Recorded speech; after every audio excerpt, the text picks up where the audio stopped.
নারায়ণগঞ্জের চাষারায় অবস্থিত বাইতুল আমানে দীর্ঘ 50 বছর ধরে বসবাস করছেন ক্যান্সারে আক্রান্ত আলেয়া সারোয়ার।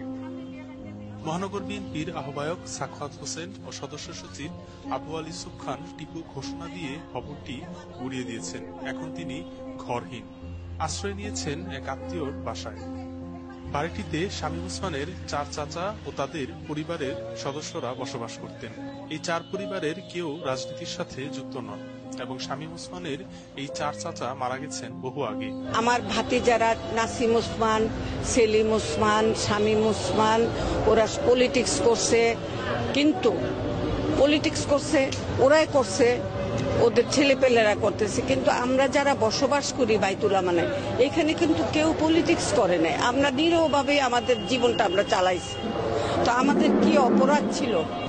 বাড়িটিতে যারা বসবাস করতেন তারা সবাই ওসমান পরিবারের সদস্য, তবে তারা রাজনীতি কিংবা আধিপত্য বিস্তারের সাথে জড়িত নন। প্রয়াত নাসিম ওসমান, সেলিম ওসমান ও শামীম ওসমান রাজনীতিতে সক্রিয় ছিলেন, তাদের পরিবারও রাজনীতিতে যুক্ত, কিন্তু এই 3 পরিবারের কেউ বাইতুল আমানে বসবাস করতেন না।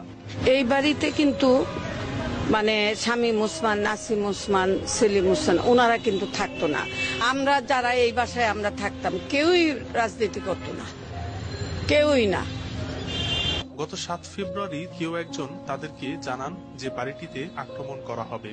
বাড়ি বাঁচাতে প্রথমে জেলা প্রশাসককে ফোন করেন তারা। জেলা প্রশাসক জানান তিনি দেখছেন। এরপর মহানগর বিএনপির আহ্বায়ক সাখাওয়াত হোসেন ও সদস্য সচিব টিপুকে ফোন করেন, কিন্তু কোনোভাবেই আক্রমণ ঠেকাতে পারেননি তারা। আমি সকালবেলা যখন খবরটা পেলাম তখন আমি ডিসি সাহেবকে আমি ফোন দিলাম। স্যার বলল যে আমি দেখছি। আমি দুপুরের মধ্যেই আমি টিপুকে ফোন দিছি, রফিউর রাব্বি ভাইরে ফোন দিছি, তারপরে সাখাওয়াত ভাইকে ফোন দিছি। দেওয়ার পরে ওনারা ওই রকম ভাবে কোনো রেসপন্স করে নাই। হাতের কাছে যতটুকু পারা যায় তা নিয়ে আত্মীয়দের বাড়িতে আশ্রয় নেন। সন্ধ্যায় আক্রমণ চালিয়ে রাত 10:30টার মধ্যে ভেকু দিয়ে বাড়ির অর্ধেক উড়িয়ে দেওয়া হয়। পরদিন ফিরে এসে এমন বিধ্বস্ত আর লুটপাট করা একটি ধ্বংসস্তূপ দেখতে পান তারা। কেন আমাদের বাড়িটা ভাঙা হলো? আমাদের তো আর কিচ্ছু নাই, এই বাড়িটাই আমাদের, শুধু আর কোথাও কিচ্ছু নাই। এখন আমাদের মাথা গোজারে ঠাই নাই। আমরা বিভিন্ন জায়গায় আমরা এখন আছি, আত্মীয় স্বজনের বাসায়। কতদিন থাকবো?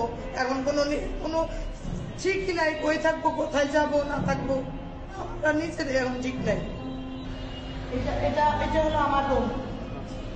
এই রুমে আমি থাকতাম, আমার হাজবেন্ড, আমি, আমার মেয়ে যখন বড় হলো তখন পাশে একটা রুম করে আমি এখানে মেয়েকে রাখতাম।